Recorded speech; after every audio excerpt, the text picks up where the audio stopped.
अहम खबर आप तक पहुंचाएंगे। आज दोपहर से तेज बारिश का इम्कान है कराची में। महकमा मौसमियात ने बारिश से कबल तेज हवाओं की पेशगोई की है। मरियम हसन इस बारे में मजीद आगाह करेंगी। जी मरियम, बताइएगा।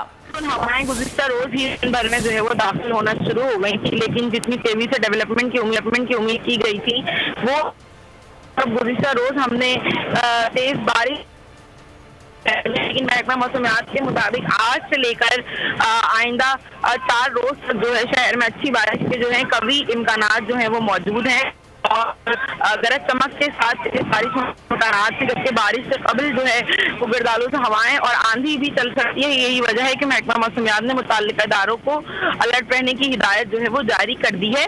महकमा मौसमियात के मुताबिक बारिशों का जो इसका गैप आएगा उसके बाद मानसून हवाओं का दूसरा स्पेल तो शहर को मुतासर करेगा और बारिश का जो सिलसिला है दूसरे स्पेल का वो 8 जुलाई से लेकर जो है 11 जुलाई तक जारी रहने जाहिर किया गया है। बहुत शुक्रिया आगाह करने के लिए।